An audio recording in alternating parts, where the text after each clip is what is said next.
반갑습니다. 송주준입니다. 오늘 저는 이재명 지사와 추미애 장관에 대한 이야기를 좀 해보고자 합니다. 추미애 장관이 다른 사람이 아니라 이재명 지사를 대통령으로 만들려고 한다, 이런 이야기가 스멀스멀 나왔었죠. 아무래도 추미애 장관과 이재명 지사는 공통 분모가 분명히 있습니다. 두 사람 전부 다 친문 세력으로부터 적통으로 인정받지 못한다라는 것이죠. 사실 이런 식의 맥락에서 생각해 보게 되면은 추미애 장관이 왜 저렇게 문재인 정부한테 부담을 주면서까지 저런 식의 기행을 보이는 것일까, 그 질문에 대한 답도 어느 정도 나옵니다. 추 장관과 이재명 지사 사이 이런 식의 관계는 하루 이틀 시작된 것은 아닙니다. 특히나 이재명 지사가 그 스캔들과 관련돼 가지고, 여배우 스캔들과 관련돼 가지고 굉장히 곤욕을 치를 때, 그때도 마찬가지로 당당하게 이재명 지사를 지지한다라고 하지 않았습니까? 그리고 이번에도 마찬가지입니다. 추 장관이 반대로 현재 지금 아들과 관련된 문제 때문에 굉장한 곤욕에 빠져 있는데, 지금 이 사태에 대해서도 그렇게나 오지랖이 넓은 이재명 지사가 이 사태에 대해 가지고는 침묵하고 있습니다. 그나마 내놓은 답변 같은 경우도 굉장히 조심스럽지만 추미애 장관을 옹호하는 듯한 그런 입장을 내놨습니다. 이런 식의 모습들 같은 경우는 이재명 지사가 다른 친문 세력들을 상대로 해가지고 내놨던 모습과는 상당히 다른 부분이죠. 조금씩 친문 세력에 대해서 갈등 구조를 만들고자 하는 이재명 지사, 그리고 친문 세력을 안고 대권을 누리겠다라고 하는 이낙연 당대표, 둘 사이의 갈등 관계가 굉장히 좀 흥미롭습니다. 오늘 저는 영상을 통해서 김부선 씨와 관련된 사건과, 그리고 또 이재명 지사와 추 장관 사이가 어떤 식으로 연결이 되어 있는지, 그거에 대한 이야기를 정리해드리고자 합니다. 같이 한번 좀 보시죠. 차기 대권을 놓고 이재명 경기지사와 이낙연 당대표 사이의 갈등이 치열합니다. 가장 최근에 나온 한국갤럽 조사에 따르게 되면 이재명 지사가 이낙연 대표를 1% 격차로 눌렀는데요. 저는 개인적으로 이재명 지사와 같은 사람이 대통령이 된다라고 한다면 우리가 지금 문재인 정부에서 느끼고 있는 공포와는 다른 차원의 공포를 느끼게 될 것이다, 저는 그렇게 생각합니다. 문재인 대통령에서는 대한민국의 정체성이 파괴가 된다라고 하는 공포를 우리가 느끼고 있지 않습니까? 그런데 만약에 이재명 지사와 같은 사람이 대통령이 되면은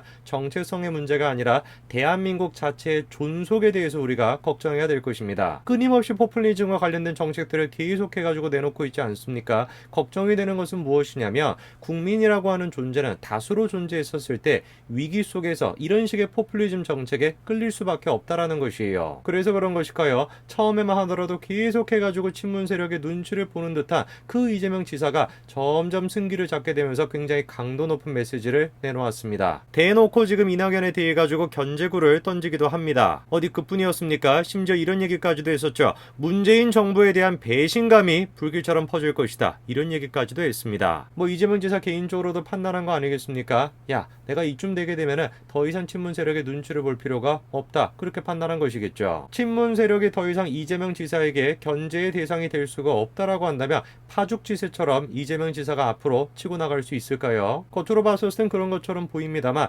분명히 이재명 지사가 아직까지 떠안고 있는 강력한 문제가 있습니다. 바로 김부선 씨와 관련된 문제죠. 계속해가지고 김부선 씨가 페이스북을 통해서 이재명 지사에 대한 글을 쏟아내고 있습니다. 구체적인 내용을 보시게 되니까, 이재명, 추미애가 너 S스캔들 두둔해 주니까 추미애 아들 황제휴가 비리 의혹에 대해서 무시하는 것이냐, 너 취미가 오지랖인데 한마디 하셔야지 왜 아들 둘이 써가지고 발언말 못하겠냐. 이재명 지사를 지금 가로막고 있는 가장 강력한 장애물 중에 한 가지, 그것이 바로 김부선 씨와 관련된 스캔들 아니겠습니까? 지난번 이제 지방선거에서도 계속해가지고 논란이 됐었습니다. 그런데 그 지방선거부터 시작해서 지금까지 아직까지도 이 문제가 제대로 해결되고 있지 않습니다. 당시 김부선 씨가 뭐라고 얘기했습니까? 이번이 세 번째다. 더 이상 제가 숨길 수도 없고 피할 수도 없다. 이게 만약에 거짓이라고 한다면 천벌받을 것이고 당장 구속된다라고 할지라도 어쩔 수 없다. 제가 살아있는 증인이다, 강력하게 주장했었죠. 당시 이제 김부선 씨가 그렇게 얘기하지 않았습니까? 세 번째다. 내가 지금 스캔들과 관련된 문제를 꺼낸 지가 세 번째 된다. 그러면 질문이 생기죠. 앞선 두 번의 경우에는 그 결과가 어떻게 됐던 것일까요? 앞서서 두 번에 걸쳐서 김부선 씨는 스캔들과 관련된 문제를 꺼내 놨었습니다. 그런데 시간이 지나고 난 뒤에 관련돼 가지고 부인을 했었죠. 그리고 그런 식으로 스캔들에 대해서 부인했던 이유가 뭐라는 겁니까? 정치적 판단 때문에 그랬다라는 것이에요. 것이에요. 적폐 세력들과 싸울 사람은 이재명 지사밖에 없다라고 하는 말에 설득이 돼가지고 앞서 2번에 걸쳐가지고 스캔들과 관련된 의혹을 제시했던 걸 부인했다. 이렇게 지금 김부선 씨가 얘기했었습니다. 한마디로 얘기해서 정치적으로 판단했었을 때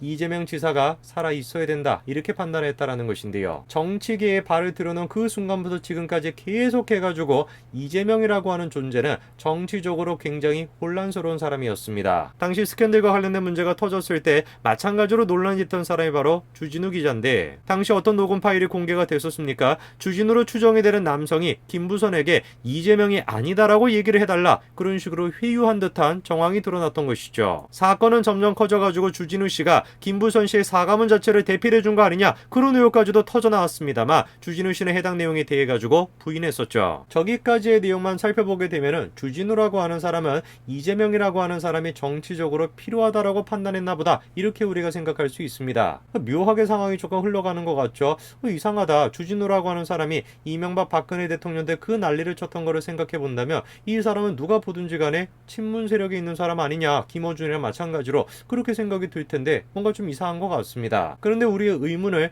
해결해 주는 사람이 있었으니 그 사람이 다른 사람이 아니라 바로 공지영 씨입니다. 당시 논란이 터져 나왔을 때 공지영 씨가 장문의 글을 페이스북에다가 올렸었는데요. 공지영 씨는 놀라운 이야기를 소개해주고 있습니다. 2년 전 어느 날 주진우 기자와 차를 타고 가다가 차기 대선 주자 이야기가 나오게 됐다라는 것이죠. 당시는 문재인 지지자이지만 이재명 시장을 좋아하고 있었기 때문에 진우와 이야기 중에 그 의견을 밝혔다라는 것입니다. 그런데 주 기자가 이런 이야기를 했다라는 것이에요. 그랬더니만 주 기자가 정색을 하면서 김부선하고 문제 때문에 요새 골머리를 앓았는데 다 해결이 됐다. 겨우 막았다. 이런 이야기를 했다라는 것입니다. 공지영 씨가 그래서 자신도 얼핏 보고 들은 게 있어가지고 그럼 그게 사실이야? 라고 물어보니까 주 기자가 그러니까 우리가 막고 있어 라고 대답을 했고 저는 솔직히 조금은 실망스러웠던 기분이 든 걸로 기억을 한다라는 것입니다. 주진우 기자는 그러니까 이재명 너무 기대하지 마 이런 뉘앙스였다라는 것이죠. 주진우 기자가 분명히 뭐라고 얘기를 했다라는 겁니까? 정색을 하면서 그거 우리가 겨우 막고 있어 이렇게 얘기를 했다라는 것이에요. 주진우 기자는 도대체 뭐를 막았다라는 것일까요? 충분히 우리가 추론해 볼 수 있는 거 아니겠습니까?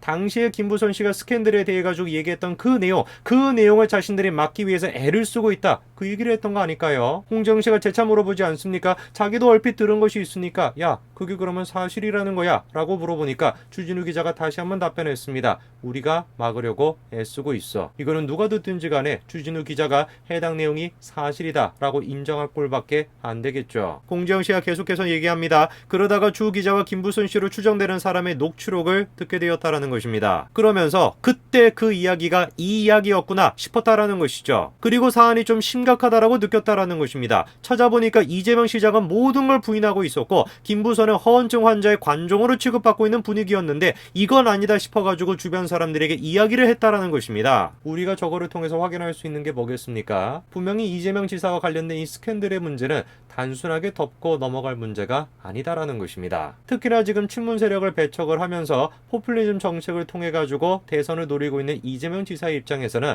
저런 식의 지금 이슈 자체가 굉장히 부담이 될 수밖에 없겠죠. 그래서 그랬던 것일까요? 이재명 지사의 이 지금 문제에 대해 가지고 적극적으로 발벗고 나서 가지고 막아주려고 했던 인물이 있으니 그 사람이 바로 추미애 장관입니다. 둘 사이의 관계는 결코 나빠 보이지 않습니다. 굉장히 지금 둘 사이의 친근한 관계가 오래됐죠. 그리고 결정적으로 지난 지방선거에서 추 장관이 대놓고 이재명 지사를 옹호했습니다. 바로 전날 여배우 스캔들이 불거진 이재명 경기지사 후보에 대해 가지고 전폭적인 지지를 호소했던 것이죠. 삼철 중에 한 명이자 문재인 대통령의 최측근이라고 여겨지는 전해철 그 사람이 무슨 이재명 지사에 대한 탄원서를 제출을 한다라는 듯 난리가 났었죠. 그때도 엄청난 공격을 받았습니다. 친문 세력으로부터 이재명 지사가 엄청난 공격을 받았죠. 그럼에도 불구하고 추미애 당시의 당대표는 친문 세력의 눈치를 보지 않고 이재명 지사에 대해 가지고 당당하게 저렇게 지지를 호소했던 것입니다. 추미애 장관에 대한 빚을 지고 있어서 그럴까요? 이재명 지사가 실제로 어떻습니까?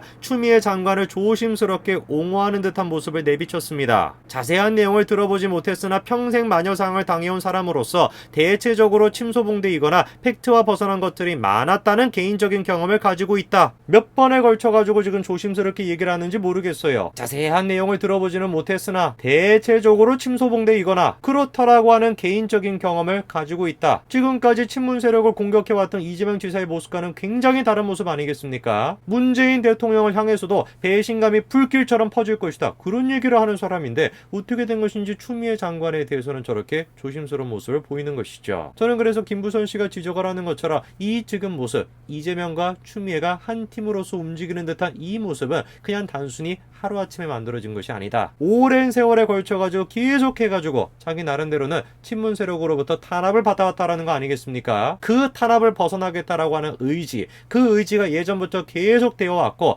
지금 이 순간에 이낙연이라고 하는 사람을 계기로 해가지고 가장 지금 표시적으로 나타난 거 아닌가, 저는 그런 생각이 듭니다. 친문을 버리고 포퓰리즘 정책을 통해 가지고 대권을 누리고 있는 이재명 지사, 그리고 또 그 축에 껴있는 추미애 장관, 두 사람이 목표한 바를 이루기 위해서는 이 스캔들의 문제도 결코 간과할 수는 없을 것입니다. 과연 이 둘이 친문 세력에게 먹히게 될 것인가, 아니면 이 둘이 친문 세력을 먹게 될 것인가, 우리가 한번 지켜봐야 될 것 같습니다. 오늘까지 말씀드리겠습니다. 감사합니다.